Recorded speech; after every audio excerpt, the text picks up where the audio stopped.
কিছু খেলেই কি পেটে মোচড় দিয়ে ওঠে?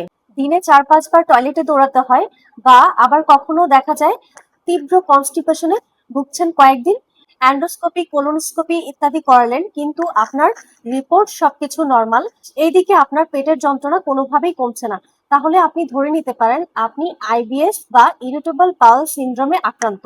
সহজভাবে বলতে গেলে আইবিএস আমাদের অন্ত্রের কোনো ধরনের ক্ষত বা রোগ নয়, এটি হচ্ছে আমাদের অন্ত্রের একটি ফাংশনাল ডিসঅর্ডার। আমাদের পরিপাকতন্ত্র যেভাবে খাবার হজম করে এবং সংকোচন ও প্রসারণের মাধ্যমে বর্জ্য বাইরে পাঠিয়ে দেয়, সেই গতিপথটা যখন সমস্যা হয় বা নষ্ট হয়ে যায়, তখনই এই আইবিএস সমস্যা দেখা দেয়।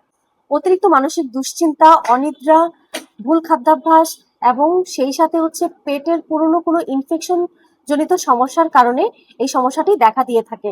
আইবিএস সাধারণত ৩ ধরনের হয়ে থাকে: আইবিএস সি বা কনস্টিপেশন, আইবিএস ডি ডায়রিয়া এবং আইবিএস এম বা মিক্সড।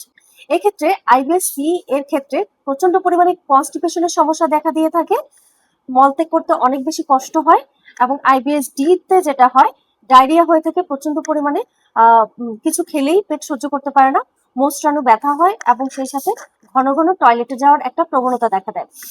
আইবিএস এম যেটা মিক্সড, অর্থাৎ এখানে হচ্ছে দেখা যায় কখনো ডায়রিয়া, কখনো কনস্টিপেশন তীব্র আকারে দেখা দেয়, অল্টারনেট করে চলতে থাকে দুইটাই। হোমিওপ্যাথি যেহেতু রোগীর লক্ষণ, মানসিক অবস্থা ইত্যাদি সার্বিক দিক বিবেচনা করে ট্রিটমেন্ট করে থাকে, সেজন্য এই হোমিওপ্যাথি মেডিসিন দ্বারা আপনার এই আইবিএস এর সমস্যা গোড়া থেকে নির্মূল করা সম্ভব।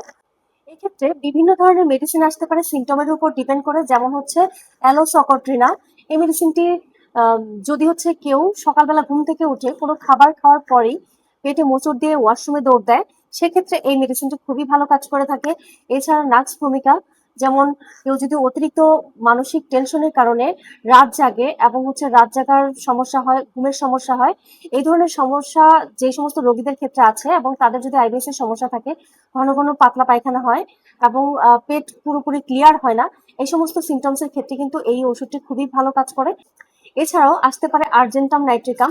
এই মেডিসিনটি তখনই ইউজ করা হয়ে থাকে যখন পেশেন্ট মনে করেন বাইরে যাবে, বাইরে যাওয়ার সময় তার প্রচুর পরিমাণে টেনশনে প্রচুর ওয়াশরুমে বেগ পায়, প্রচুর পরিমাণে ভয় পায়, এবং অতিরিক্ত ভয়ের কারণে, টেনশনের কারণে যদি হচ্ছে ওয়াশরুমে বেগ পায়, ঘন ঘন ওয়াশরুমে যেতে থাকে।